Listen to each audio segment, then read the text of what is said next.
Regresamos a Despierta con CDN. Hoy hablamos profundamente del dengue. Hemos invitado al doctor Eddie Perestén, que es miembro del Gabinete de Salud y asesor del Ministerio de Salud Pública, justamente para hablar de esto. Doctor, buenos días, ¿cómo está? Bien, gracias. Gracias por la invitación y por dejarme hablar de esta enfermedad que ahora mismo nos tiene trabajando muy duro aquí en el país. Y hablar también, informar a la población de cómo manejar esto, de cómo involucrarse y cómo están las estadísticas a nivel nacional e internacional. Eddie, al principio del programa hablábamos sobre si al gobierno se le ha ido o no de las manos el tema del dengue. Eso es un término quizás demasiado amplio para analizar el caso por caso, provincias que están teniendo mayor afectación y por supuesto esa actividad dual que debe producirse en situaciones de este tipo y siempre, ¿no? La acción del gobierno, la acción de la ciudadanía. ¿Está o no el gobierno en control de la situación? ¿Tú crees que estamos haciendo lo correcto o que hay algo que se nos está escapando? Yo creo que es importante, por lo menos ese término de si se ha ido de las manos. Sí. Yo creo que en primer lugar debemos ser justos con lo que se ha hecho a nivel gubernamental. Primero, esto se está trabajando desde enero desde el Gabinete de Salud. Muy de cerca con las entidades que conforman ese gabinete, incluyendo el Ministerio de Salud Pública. Ustedes saben que el gabinete lo preside ahora el Ministro de Salud Pública y el SNS con el doctor Mario Lama. Se comenzó a trabajar desde enero no solamente en lo que era la preparación, sino también en negociaciones para cosas que podrían venir al país y que podrían impactar antes de que esto viniera. La vacuna, por ejemplo. Esa vacuna de Takeda, ustedes ya saben que es efectiva. Comenzamos a negociar eso. Nosotros somos un lugar en la que fue probada la vacuna. O sea, parte de ese artículo y de ese estudio que se hizo grande. Ese desarrollo. República Dominicana, en la maternidad de Altagracia, con el doctor Luis Rivera, fue parte de ese estudio. Y una de las negociaciones que hicimos con ellos fue que si la vacuna venía, tenía que ser más barata porque los primeros pacientes fueron dominicanos. Entonces, eso es bueno que la gente lo sepa. Entonces, la preparación de muchas maneras también. Se preparó gente, se entrenó gente, se buscaron estadísticas de cómo podía ser esto. Y obviamente se tenía pensado tener la vacuna para mayo. Desafortunadamente, la vacuna fue aprobada hace una semana por la OMS. Y eso nosotros no podíamos tener la vacuna hasta que no fuera aprobada. Claro. Eso es una. Y otras cosas más que se han hecho. Ahora bien, si hay algo que nosotros tenemos que reflexionar, es cómo ha sido la prevención del dengue durante los últimos 30 años, a nivel local y a nivel internacional. Si te pones a ver las estadísticas, internacionales y locales, hace 30 años que venimos pasando prácticamente por lo mismo. Por los mismos ciclos.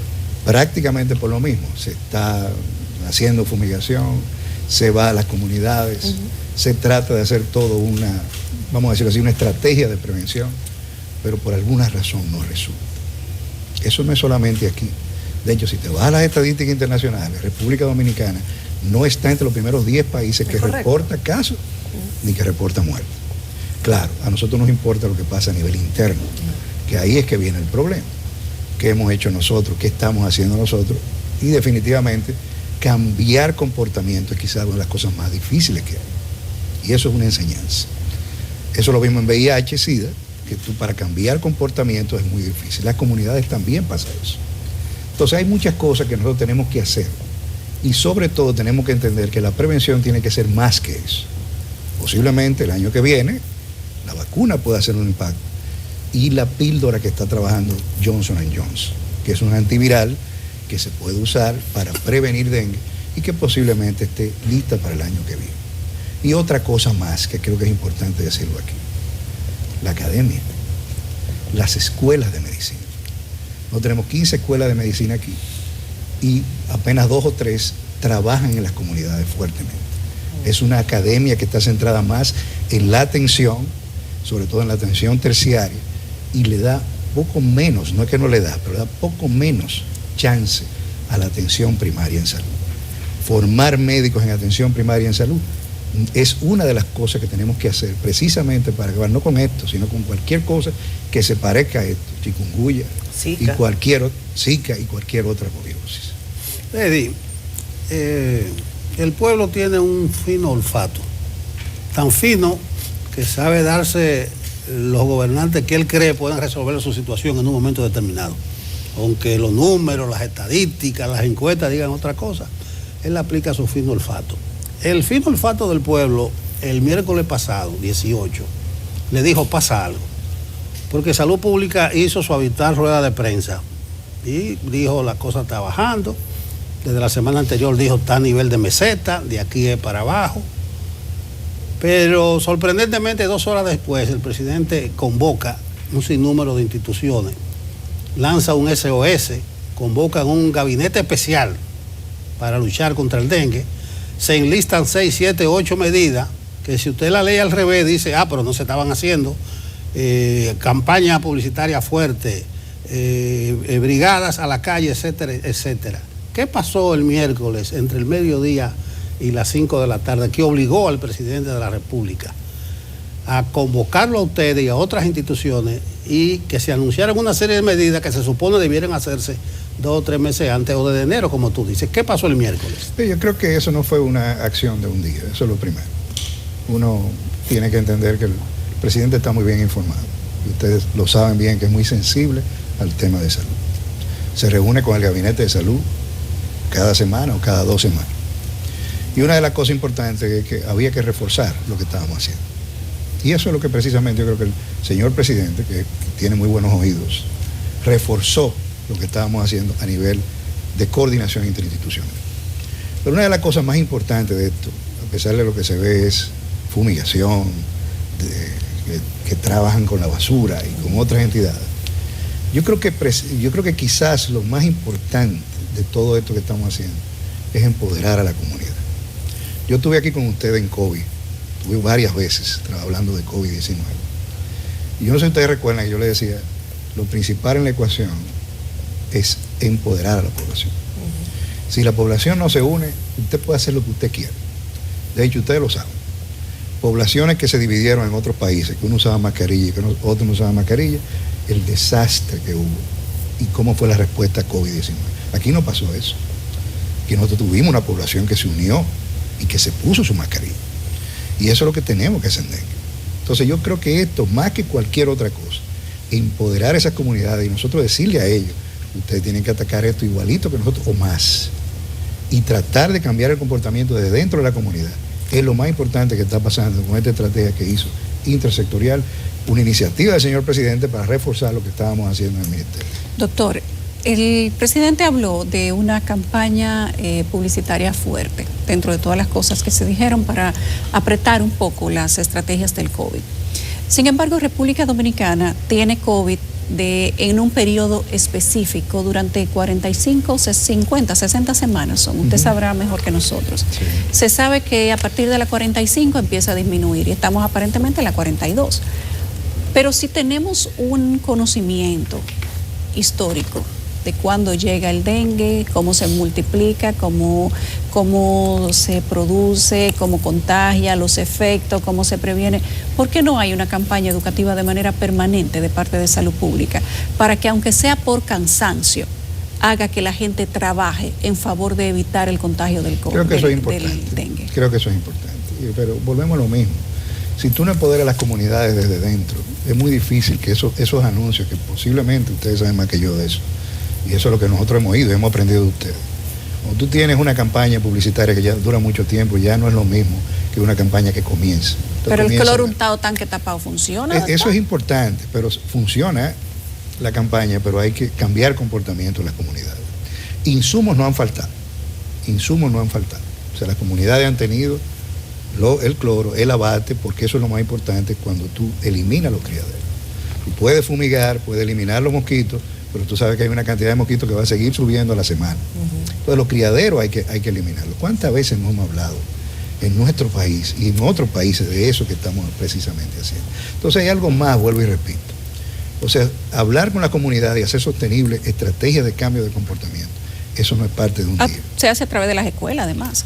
se puede hacer a través de la escuela. O sea, la currícula educativa de República Dominicana no tiene que ser solamente lenguaje, matemáticas, sociales y naturales. Hay que educar para el futuro. Exacto. ¿Por qué en las escuelas no se habla de dengue, de chikungunya, de COVID, de todo eso? No solamente eso, nosotros tenemos que entrar ese aspecto comunitario en las plataformas curriculares de las escuelas de medicina. Es casi un absurdo que no esté. Eso hay que hacerlo. O sea, eso, pues yo lo voy a decir, yo creo que es criminal que no esté. O sea, así se lo digo. Es criminal que en un país donde el dengue es endémico no haya un libro de salud que le diga a los muchachos que hay dengue. Eso es criminal. Y que se involucren. Claro. Y que se involucren. O sea, el médico del siglo XXI no puede estar pensando solamente en hospitales. Claro. Cuando los problemas precisamente se originan dentro de la comunidad. O sea, que hay que hacer un desarrollo, una plataforma curricular orientada a las necesidades que nosotros tenemos. Si no hacemos eso y no hacemos ese cambio de pensamiento, ese cambio de estrategia, nosotros nunca vamos a poder. Doctor Ten, ¿en qué momento estamos? ¿Se puede considerar epidemia? ¿Se puede considerar, o sea, digo en las fases, y eso tiene un lenguaje y tiene un porqué? Desde la perspectiva de salud pública, ¿se puede considerar que es una epidemia de dengue? ¿En qué momento estamos? ¿A qué debemos, o sobre qué debemos prepararnos? Ayúdenos también a comprender los momentos en los que la gente debe buscar atención. Yo decía al principio del programa que ustedes compartieron data que fundamenta aquello de que si se llega tarde a la atención de la emergencia, si se llega tarde con un cuadro febril, pues la situación por supuesto empeora. Claro. Entonces ayúdenos a comprender en qué momento estamos y cuáles son los pasos que debe tomar una persona hoy, en el momento en que estamos, si presenta un cuadro febril. Es una fase, ya estamos en la fase epidémica, o sea, en la fase de mitigación de impacto. Aquí hay que pensar ya en atender pacientes. Y hay que pensar en atenderlo y atenderlo bien. Darle camas y darle un recurso humano, que en esa cama que le vamos a habilitar, un recurso humano que sea capaz de tratar bien ese dengue. ¿Cuántas camas vamos a habilitar, doctor? Se está hablando de eso. O sea, por ejemplo, ya se está hablando de que vamos a habilitar el Tolentino DIP, que está justo frente al Hugo Mendoza. Vamos a habilitar otras camas y otros hospitales que están cerca de estos hospitales que se están abarrotando de gente. Claro. Pues, ¿sabes? Que eso es una cultura también de República Dominicana. Es una cultura que cuando teníamos el Robert Reed, que le decimos el angelito, nadie iba a otra cosa que no sea el angelito, atenderse del paciente. Ahora el Hugo Mendoza ha tomado esas características. Fíjese cómo ha cambiado el paradigma y la visión de salud de la República Dominicana. Sí, porque además el Hugo de Mendoza ha mostrado todos los símbolos de calidad. La gente sabe que ahí la van a atender bien. Allá. Entonces nosotros tenemos que entender dos cosas. En primer lugar, eso que usted acaba de decir, que es muy importante. Usted tiene fiebre, no espere mucho. Usted tiene que verlo un especialista, una persona, un proveedor de salud. Si usted tiene un pediatra, si usted como madre tiene un pediatra, ese pediatra puede verlo rápidamente. Usted no tiene que acudir a una emergencia necesariamente, al menos de que sea algo ya que usted considere, el niño está vomitando, el niño tiene un dolor abdominal y esos son signos de alarma y usted tiene que sangrando por la nariz, como había un niño ayer en la emergencia del hospital de San Cristóbal, doctor. No es un signo de alarma, ya es un signo de ingreso, ¿entiende? Entonces, es lo que le digo, o sea, usted tiene que ir a un proveedor de salud y tratar de que lo vea y de que determine si realmente usted puede tratarse ambulatorio o tiene que ir a una emergencia y ser ingresado. Eso solamente va a destapar el sistema de salud. Y eso hay que entenderlo. Por suerte, la gran mayoría de los dengue no son graves, son leves. ¿Entiende? Pero esa información que yo estoy dando ahora no quiere decir que usted no te alerte. Por ejemplo, yo le puedo poner el caso de mi hijo mayor, el adolescente. Él a las 10 de la mañana estaba desayunando con nosotros y a la 1 de la tarde comenzó a vomitar. Signo de alarma inmediatamente. En 3 horas prácticamente estaba descompensado. ¿No tenía fiebre? Es un adolescente. Tenía fiebre. Es un adolescente que posiblemente no sintió ni siquiera la fiebre. Adolescente fuerte, entiende que se siente fuerte y posiblemente le pasó como una fiebre cualquiera. ¿Qué nosotros hicimos rápidamente? Hizo el signo de alarma, se le tomó la presión arterial, vimos que estaba en una situación, salimos, ingresamos al niño. 3 horas solamente. O sea, estamos hablando de una enfermedad bien dinámica que rápidamente te puede descompensar. Eso fue un signo de alarma, usted tiene que actuar rápidamente. Usted tiene un niño con fiebre, usted tiene un pediatra, usted vaya a ese proveedor de salud y hable con él. Ese proveedor de salud con un simple hemograma puede tomar muchas determinaciones y puede decirle, mire, vamos a tratar esto ambulatorio y vamos a trabajarlo de esta manera. Eso descompensa mucho. Ahora, usted tiene una situación en la que no tiene un proveedor de salud de cabecera, vaya a una emergencia, tiene que haberlo. ¿Cuál es el deber de nosotros ahora? Abrir camas. Nosotros tenemos que darle cama a la gente. Y tenemos que dar un recurso humano especializado, que ahí venimos otra vez. Tenemos que reorientar ese recurso humano. Aquí no tenemos todos los recursos humanos, ni ningún sistema de salud del mundo tiene todos los recursos humanos para poder atender. Tú tienes que reorientar ese recurso y además ir pensando, porque esa es una de las lecciones aprendidas también, en entrenar más gente. en abrir más residencias médicas de pediatras, de infectólogos y sobre todo de pediatras que puedan atender en UCI, en cuidados intensivos, esos que se agravan, que por suerte, vuelvo y repito, son los menos. Aquí la mortalidad no es alta todavía. Es una mortalidad que tiene un número de casos, 14.000 casos, y ahora mismo está entre 11 y 12 los muertos. Estamos hablando de un 0.09, posiblemente de los menos de la región. Eso no quiere decir que un paciente que se nos muera no es un signo ya de posiblemente fracaso de nosotros. Ahora nosotros tenemos que atacar eso. Quizás una de las cosas que podemos decir es cómo ha cambiado la atención del dengue en República Dominicana. Que hemos aprendido, ¿no? Y sobre todo que tenemos ahora tenemos más armas, la PCR, ¿entiendes? Que antes no lo teníamos, hace 10 años no se hablaba de eso. Tenemos otras herramientas que también nos pueden decir. ¿Con PCR se determina dengue, doctor? Es lo correcto, Okay. Es lo correcto y es lo que te va a decir realmente si el paciente murió o no de dengue. Eso es muy importante. Tú tienes que tener lo que se llama una comisión que te audite los casos para tú estar seguro de que ese que se murió por dengue. Y la única manera de tú hacer eso es si tiene confirmado por un PCR que el diagnóstico realmente fue dengue y no fue otra cosa que posiblemente es de las cosas que más nos hacen una mortalidad, que es la comorbilidad que puede haber en un paciente. En esto de las medidas y del empoderamiento de las comunidades, de la población, hay un protocolo que usted debe saber de memoria, creo que del 15, del 16. Mi pregunta va con la vacuna, nosotros estamos en la lista. ¿Eso se accede voluntariamente o hay que esperar un turno? ¿O va a depender de que otros países lo necesitan más que nosotros? ¿Cómo va a operar eso? Es un fondo rotatorio. Un fondo rotatorio, usted está en un grupo de países y ese grupo de países se le va a dar prioridades dependiendo de la incidencia que tenga. Puede existir también la posibilidad de negociar esa vacuna diferente al fondo rotatorio con casas comerciales. El problema de nosotros es que tenemos unos índices, unos indicadores que dicen, no, ahí también. Aquellos países son mucho más pobres y con más carencia. Eso es verdad, eso es correcto. Y nosotros tenemos eso en cuenta. De ayer precisamente le puedo decir que eso es una de las cosas, un tema del Gabinete de Salud, con el presidente de la República, con el señor presidente. Precisamente ver cómo se puede conseguir esa vacuna. Estamos hablando ya para el año que viene, Claro. Porque es una vacuna que se pone de 0 y a los 90 días. Y usted tiene que esperar alrededor de unos 20 días. Por eso yo le dije... ¿Esa vacuna es para todos, doctor? Niños, adultos, por ancianos. encima de los 4 años es la efectividad. ¿Y cada cuánto habría que aplicarla? ¿Es una sola vacuna? Se monodosis? aplica hoy, por ejemplo, Sí. y a los 90 días se aplica la segunda dosis. ¿Y nunca más? Y ya. Es monodosis. Entonces o sea, son dos dosis y entonces te cubre para los 4 serotipos y lo que hemos visto con esta vacuna, que parece ser muy buena, que 4 años te previene comorbilidades, te previene cualquier complicación. Entonces eso es importante porque nosotros vamos a tener esa vacuna el año que viene. Pero eso no se puede vacunar en agosto o en septiembre. Era como yo le decía, nosotros pensamos en mayo vacunar.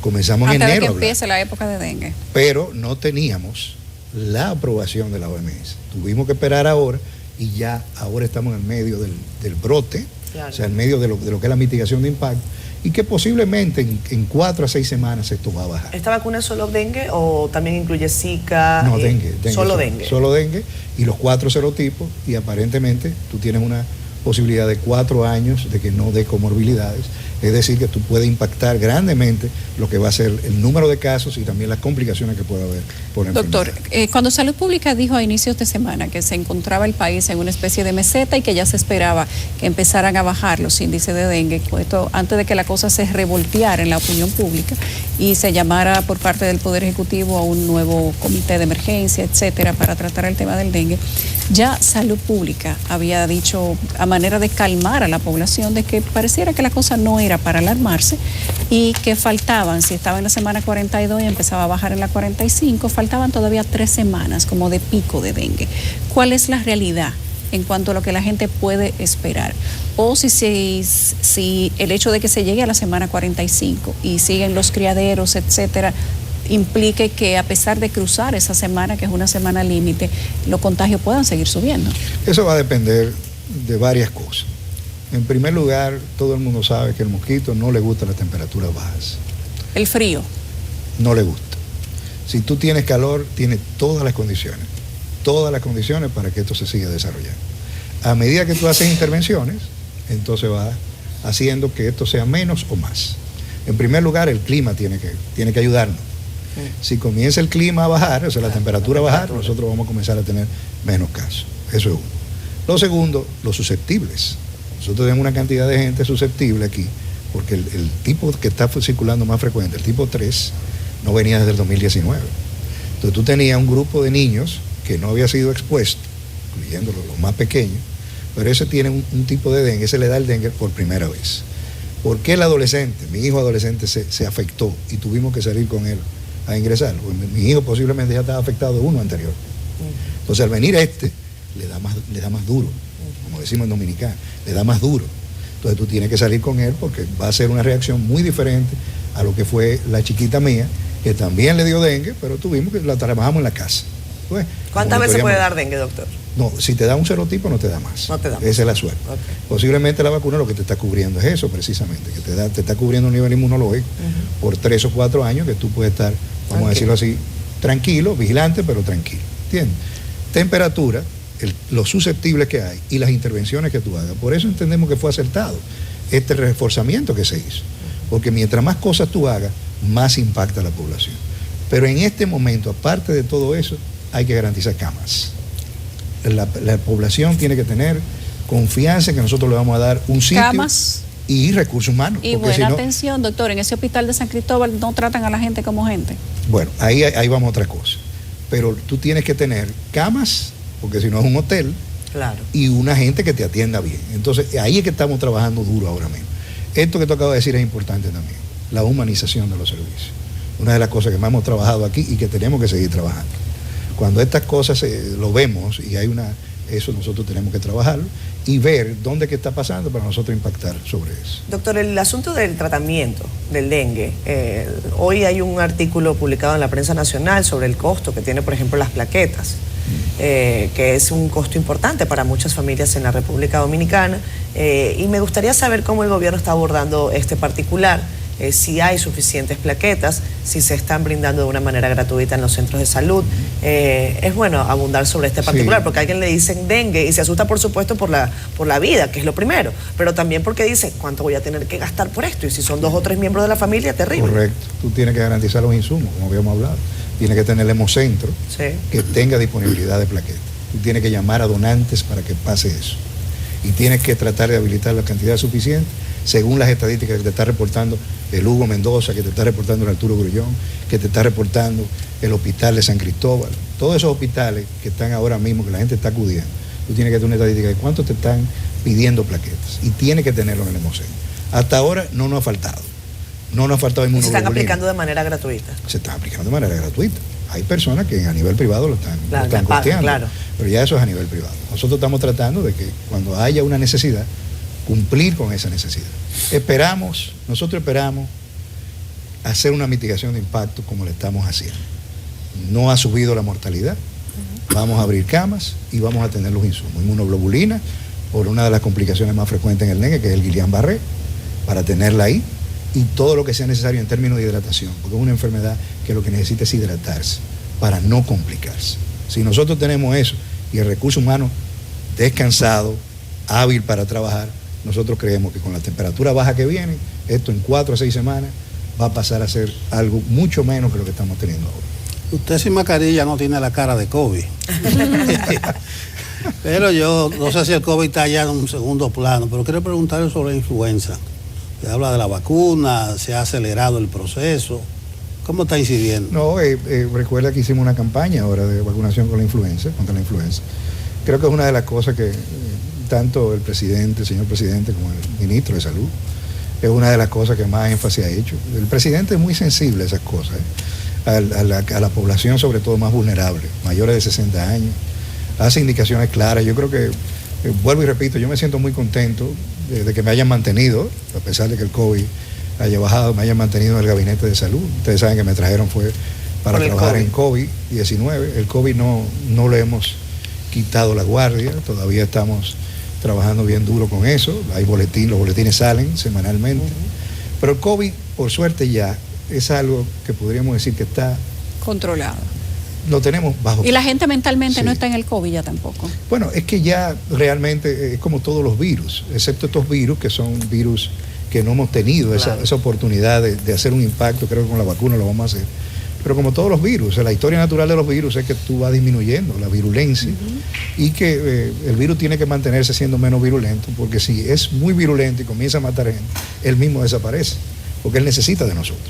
Entonces lo que hacen los virus, que son muy inteligentes, es que comienzan a disminuir la virulencia para mantenerse vivos y seguir atacando a la población y ellos mantenerse en el ambiente. No queremos hacer ningún paralelismo con lo que usted acaba de decir, pero la gente entiende. Sí, Tenemos que irnos a la pausa, doctor Perestain. Gracias por habernos acompañado en esta mañana. Qué bueno saber que pese a la situación que es ahora mismo para prestarle atención, hay algunas acciones que se están haciendo y hay que insistir en el llamado a la comunidad. ¿Hay alguna, perdón, esta es una última pregunta, ¿hay algún plan para tratar de descongestionar los hospitales en los que estamos? ¿Están ustedes sugiriendo que la gente vaya a otros hospitales que tienen suficiente preparación? No de los de las nuevas camas, que la gente no acuda necesariamente todos al Lugo de Mendoza, sino que vayan a otros centros de salud que los pueden atender. Eso lo va a hacer el ministro de Salud, el señor ministro de Salud. Va a hablar sobre eso. Hay una rueda de prensa, como ustedes saben, todos los miércoles. Va a hablar sobre eso. Hoy. Y el doctor Mario Lama también va a estar en esa rueda de prensa. ¿A qué hora es la rueda de prensa, doctor? A las 10 de la mañana. A las 10. Todos los miércoles. Pero ustedes no van a estar en el simulacro de terremoto que Sí, tiene... sí, perdón. Es a las 10 de la mañana el simulacro, a las 10:30 A las 10:30 la rueda. Si salen bien el simulacro. Gracias, doctor.